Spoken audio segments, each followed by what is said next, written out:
You know, when we look around at our culture today, it's clear that we're seeing many, many people in phase 2 of God's judgment, isn't it? You say, why isn't God judging people? If you don't think he's judging people, you need to understand the way his judgment works. You say, people are amassing wealth and power. Yeah, but they're living in a delusion. They're totally lost. They're completely deceived, and they can't even tell that they're deceived. They've believed so many lies and suppressed the truth for so long that they become delusional. And that's the biblical explanation for why so many people in our culture today can support the idea of transgenderism. How do you get to the point where you look at a boy and you think to yourself, that could be a girl? That's insane. That's delusional. Or you look at a girl and you think, well, that could be a boy. Or a girl thinks she's a boy or thinks she's a cat and wants to be a furry. You know, this is delusion.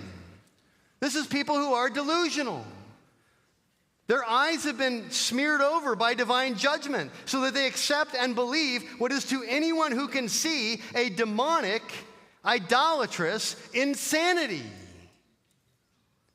How else do you explain that so much of our nation believes that murdering babies in the womb should be a federally enshrined right? How else can you explain the high level of support in our state, the state of Arizona, for Prop 139, which would codify a right to abortion in our law? We know beyond any shadow of a doubt, just from our eyes and our ears, that a baby in the womb is a living human being. The sonogram technology we have today, you can see the baby with your own eyes. You can hear the baby's heartbeat with your own ears. Your senses, everything that God has given you, all that equipment tells you without any shadow of a doubt, that is a human being. But at least close to, if not more than half of our country would say, that person is not a person. I will not believe my eyes. I will not believe my ears. And they live in a delusion. Why does that happen? Because of divine judgment.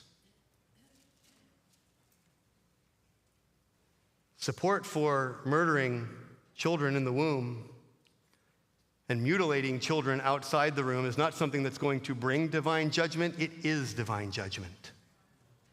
The divine judgment is here.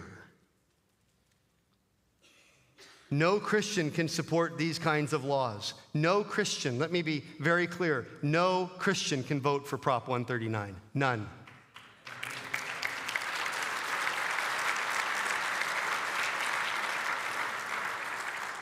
The only people that can vote for Prop 139 are people who are under divine judgment. And if you are in Christ, you are not under divine judgment. So you would never vote for enshrining something as a moral good that God hates. That is a wicked and demonic delusion. This is the second phase of divine judgment that comes on idolaters. It is delusion. They embrace the lies their dysfunctional senses tell them, and they live lives that are defined by deception.